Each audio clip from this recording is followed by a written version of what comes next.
Hey, what's up people, Piz out here, and today I have got a review request for you guys. This one courtesy of my buddy Grant F on Facebook, who suggested that I talk about the 1987 vampire western road movie opus, Near Dark. And I haven't done a review request video in a while, and I've had several requests for reviews that I promise are on the to-do list, and I will get around to them eventually. But when Grant offered up Near Dark, I jumped at it because Near Dark is one of my all-time favorite vampire movies. And out of almost 350 videos over the course of the past 4 years, I've not done one just about Near Dark. I've talked about it here and there on this channel. I've talked about it on the Sausage Factory channel. But I've really not done a standalone video just talking about Near Dark. So I wanted to rectify that error as soon as possible. And Near Dark, of course, released in 1987, which was a phenomenal year for horror movies, but for vampire movies just specifically, because not only did we have the great Near Dark released that year, we had another one of my all-time favorite movies released, The Lost Boys. I mean, just an amazing year for horror movies and just for vampire movies in general.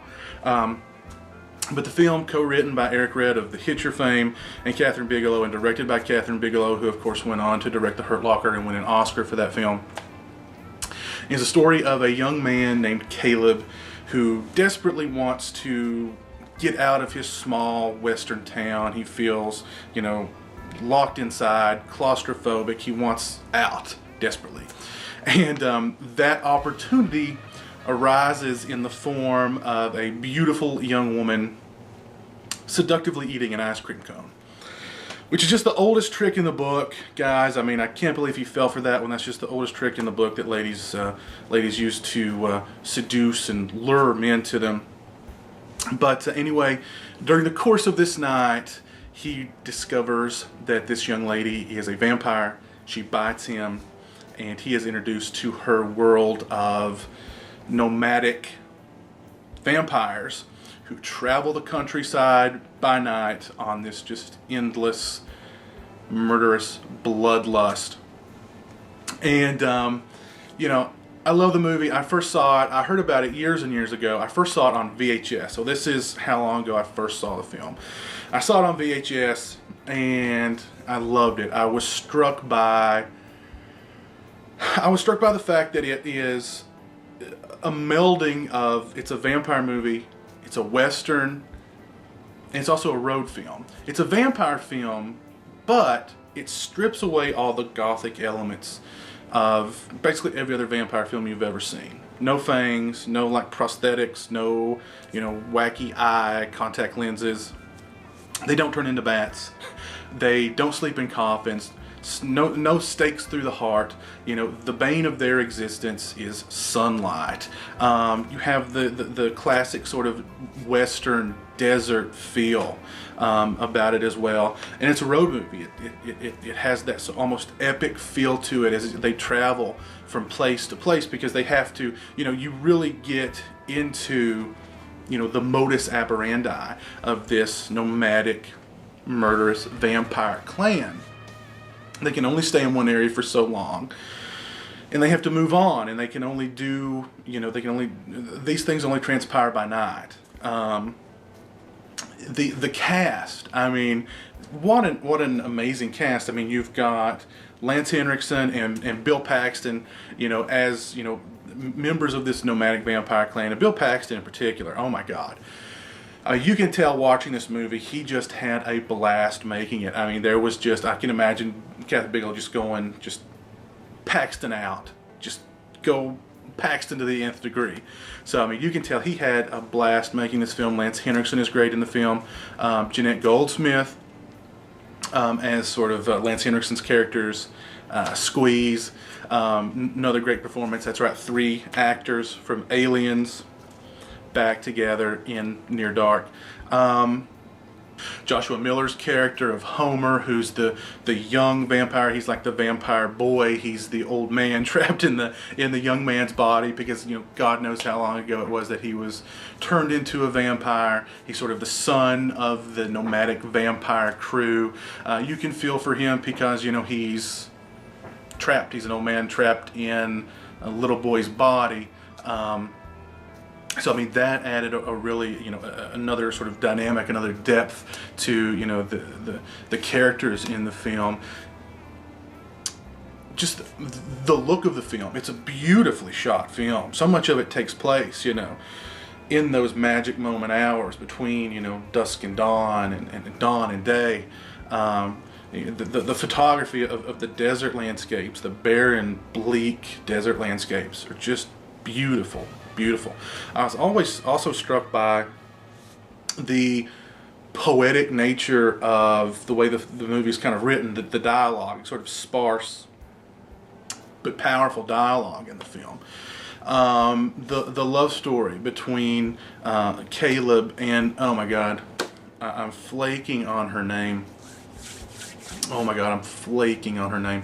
Let me see if I can pull her name out of my mind. Jenny Wright, who played May in the film.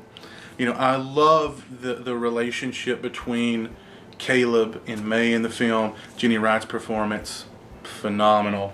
She's beautiful, but she's fragile. Just loved that dynamic in the film. Yes, there's the romantic element of the vampire story, but it's not mushy. It feels real. All those aspects of the film really blew me away. The way the film ends, which a lot of people, you know, the one thing that people can kind of say about the film that's a negative is sort of the way it ends. It kind of ends maybe a little bit too easy. Still, I found the ending to be quite powerful, just as powerful as the rest of the movie experience. You know, absolutely love the film. The film finally got a really nice DVD release from Anchor Base several years ago. There was an awesome making of featurette on that film. Talking about the making of the film, they talked to Catherine Bigelow, they talked to the producers, they talked to, you know, the cast. And, you know, it was one of those movies, it didn't have a lot of money behind it as far as, it was a low budget movie. It didn't have a lot of money behind it as far as promotion. It came out right around the time that The Lost Boys did, which was of course backed by Warner Brothers and had a lot of money behind it in the marketing and the publicity. And it just kind of faded away. And it got a VHS release, but the VHS went out of print. So I mean, I was really lucky to actually have found a VHS copy of it at my local Blockbuster, of all places, to see it many, many years ago.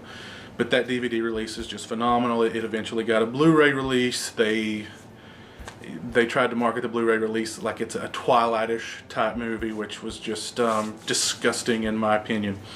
But I've always been just a huge fan of the film Near Dark. I feel like it's if it's not, I want to say almost a perfect film. It's not a perfect film, but for me, you know, it's got the mood, great characters, great acting, poetic dialogue, great action sequences. There's a great action sequence in the film where the crew are stuck in this motel room. It's the middle of the day and the cops have surrounded it, and they've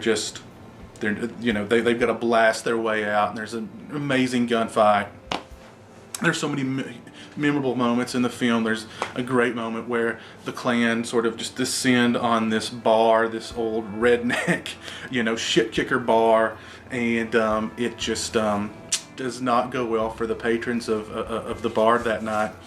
Actually, that sequence leads to the shootout sequence a little bit later.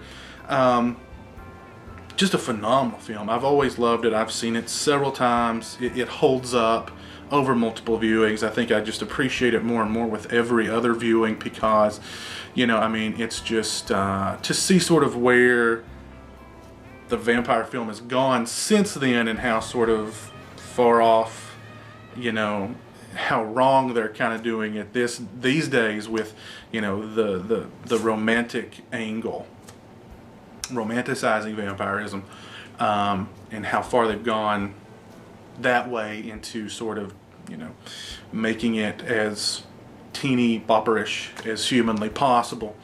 You know, Near Dark is, you know, it's a down and dirty vampire movie, but it does have those romantic elements to it. But like I said, it feels real.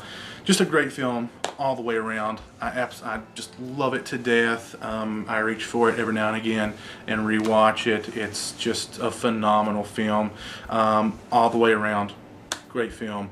I absolutely love it. If you have not seen Near Dark, you owe it to yourself to run out and pick it up on Blu-ray or DVD. Phenomenal. One of my all-time favorite vampire movies. It's right up there. It's in probably the top 2, if not 3, of all time. I love it to death.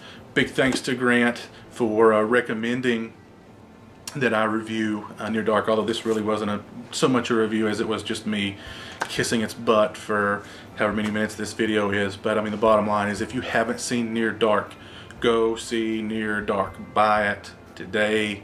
Go get it as soon as this video ends, which will be right now. So until next time, you guys take it easy. Peace.